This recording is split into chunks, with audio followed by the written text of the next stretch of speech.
반갑습니다. 4월 5일자 신문일기를 진행할 국제신문의 김민주 기자입니다. 어제는 좀 날씨가 맑고 낮 기온도 꽤 따뜻했는데 오늘은 지금 이제 비가 내리기 시작을 했고요. 또 낮 기온도 한 14도 정도로, 그래서 좀 날씨가 내일까지도 비가 계속된다고 하니까요. 우산을 꼭 챙기셔야 될 것 같고요. 오늘 전해드릴 소식도 조금 우울한 우중충한 이야기들인데 오늘 신문에 어떤 이야기가 있는지 한번 같이 살펴보도록 하겠습니다.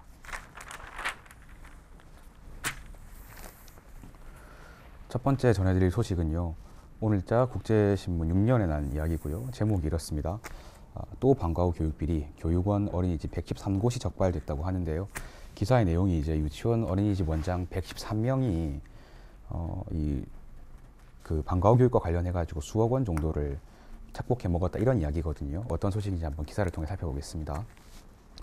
부산 경남 유치원 어린이집 113곳이 방과 후 교육 프로그램 제공 업체와 이중 계약을 맺고 수업비를 빼돌리다가 경찰에 적발됐다. 이 횡령한 돈에는 국고 보조금도 포함이 돼 있었다고 하고요. 부산 남부경찰서는 4일 업무상 횡령과 보조금 관리에 관한 법률 위반 혐의로 경남의 한 어린이집 원장 정모 씨를 비롯해 113명을 불구속 입건했습니다. 또 이중 계약을 맺은 방과 후 교육업체 박모 대표와 영업사원 2명도 역시 마찬가지로 불구속 입건을 했고요.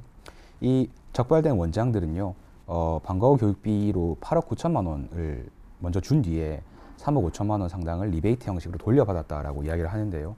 이 과정에서 박 씨, 아까 이 업체 대표였습니다. 박 씨 등은 이 돈을 돌려준 흔적을 남기지 않으려고 어린이집과 유치원 원장을 직접 찾아가 가지고 현금이 든 봉투를 전달을 했다고 하는데요. 예를 들어서 교육비가 75만 원이면, 그리고 이제 임용 계약에 따른 실제 교육비가 40만 원이라면 제하고 나면 35만 원이 남습니다.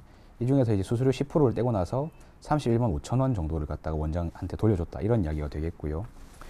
이 돈에는 국가 보조금도 포함이 돼 있었고, 이 적발된 방과 후 교육 업체가 관리하는 거래처, 여기서는 이제 이 유치원 어린이집을 이야기를 하는 건데 200여 곳에 달했다고 이야기를 하고 있습니다.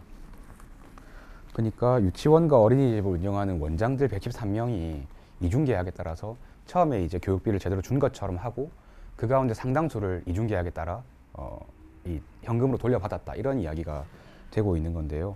이게 실제로 제가 수사를 해본 팀장님하고 이야기를 해보니까 이런 게 좀 만연할 확률이 높다. 그러니까 여기 적발된 곳뿐 아니고 실제로 이런 게 좀 이루어지고 있을 수도 있다라고 이야기를 하시면서, 문제는 이제 이게 알기가 어렵다고 합니다. 이렇게 된다고 하는 걸. 이번 사건 같은 경우에도 좀 양심적인 내부자가 이건 좀 잘못됐다라고 제보를 해주면서 이제 시작이 된 수사라고 이야기를 하더라고요.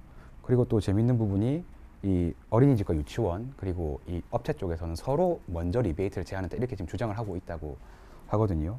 그래서 일단 팀장님의 말씀이 사실이라면 수사가 좀 확대돼야 될 거라고 생각이 되고, 특히 이제 좀 애들 교육을 가지고 돈벌이에 써먹은 어른들에 대해서는 정확하게 처벌이 돼야 되겠다, 이런 생각이 듭니다.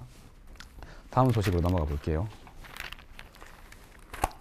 다음은 부산일보 10년에 난, 오늘자 신문에 난 소식입니다.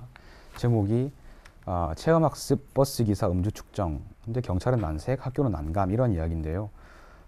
작년에 이 체험학습에 나서는 버스, 단체 차량 같은 거죠. 그 기사의 음주 측정이 의무화가 됐다고 하는데 난색, 난감, 이런 이야기가 나오고 있는데 어떤 이야기인지 살펴보겠습니다.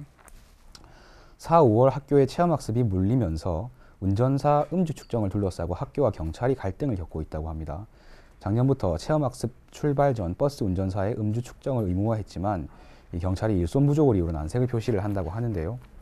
작년 5월에요. 정부는 학생 단체 차량, 뭐 버스 같은 거겠죠. 운전사의 음주 측정을 의무화했습니다. 이건 이제 그 당시에 중학교 체험학습 차량 사고로 인해서 4명이 사망하는 사건이 있었고, 이에 따른 후속 조처였다고 하는데, 경찰은 이 현장 출동의 어려움을 이야기를 한다고 해요. 그러니까 이야기를 들어보면 많게는 하루에 10건에 달하는 신청이 학교로부터 들어오고 대부분 비슷한 시간 요구를 하고 있기 때문에 다가기가 어렵다.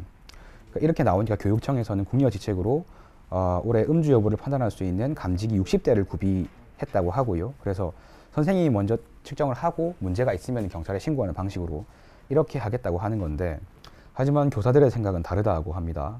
한 초등학교 교사는 운전사의 기분에 따라 아이들의 안전이 좌우가 된다.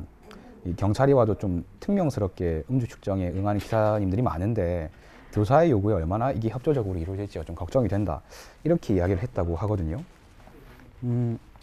이거 같은 경우는 그러니까 어쨌든 사고 예방의 필요성이 있기 때문에 이렇게 하는 건데, 경찰과 선생님들이 서로 좀 이제 일을 미루고 있는 것처럼 보이는데 기사상으로는요. 근데 보통 이제 공공기관에서 이런 일은 좀 책임이 달려 있을 때 보통 일어납니다. 그러니까 이거 같은 경우에서도 지금 기사만 살펴봤을 때는 제 생각에는 선생님들이 일단 먼저 측정을 하고 문제가 있으면 경찰에 신고를 하는 게 합리적이고 가능한 방법으로 보입니다. 또 이 기사 언급에 나왔던 그 기사님의 기분에 애들이 안전이 좌우된다고 이야기를 하시는데 그보다는 기사님이 음주 여부에 따라서 조금 더 많은 안전 문제를 좌우할 수가 있을 거라고 생각이 되고요. 이런 문제는 근데 이제 일선에서는 좀 조율이 어려울 것 같고 부산 같은 경우라면 부산교육청하고 경찰청 사이에서 이제 좀 협의를 하고 특히 책임 관련해가지고 좀 명확하게 가이드라인을 만들어가지고 현장에 내려줘야 좀 실효성을 볼 수 있을 거라고 생각이 들고요. 특히 이제 이런 체험학습은 4, 5월에 몰린다고 하니까 실제로 좀 실효를 보려면은 두 기관이 좀 서둘러야 될 거라고 생각이 됩니다.